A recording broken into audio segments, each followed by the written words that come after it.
সকলকে আন্তরিক অভিনন্দন শুভেচ্ছা জানিয়ে আমি আমার বক্তব্য শেষ করছি। আল্লাহ হাফেজ।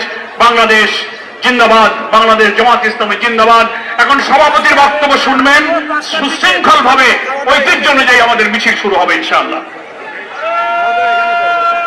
সংগ্রামী ভাই এবং বন্ধুগণ, এখন সভাপতির বক্তব্য রাখবেন বাংলাদেশ জামাত ইসলামী কেন্দ্রীয় নির্বাহী পরিষদ সদস্য, ঢাকা মহানগরী উত্তরের সংগ্রামী আমির জননেতা জনাব মোহাম্মদ সেলিম উদ্দিন।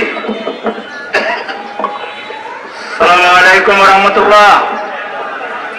আজকের এই বিক্ষোভ সমাবেশের মাননীয় প্রধান অতিথি বাংলাদেশ জামাত ইসলামীর সংগ্রামী সেক্রেটারি জেনারেল, সাবেক এমপি জননেতা জনাব অধ্যাপক মিয়া গোলাম পরোয়ার, উপস্থিত দুই মহানগরীর সংগ্রামী নেতৃবৃন্দ, সাংবাদিক বন্ধুগণ, সংগ্রামী দেশবাসী, ইতিমধ্যে আমাদের মাননীয় সেক্রেটারি জেনারেলের বক্তব্যের মাধ্যমে, নেতৃবৃন্দের বক্তব্যের মাধ্যমে বিষয় আপনাদের কাছে সম্পূর্ণ পরিষ্কার হয়েছে।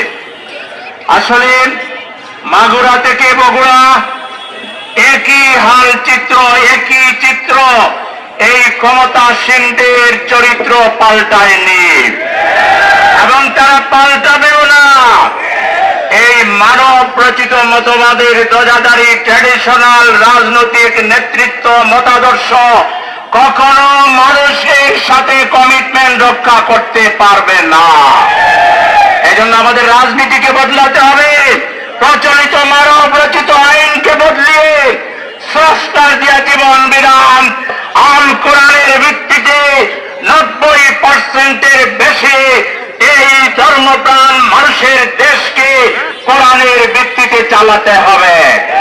যারা আল্লাহকে ভয় করে তারা মানুষের সাথে কমিটমেন্ট রক্ষা করে। কারণ আল্লাহ রাসূল বলেছেন, লা ঈমান লিমান লা আমানাতা লাহু ওয়া লা দীন লিমান লা আহদা লাহু।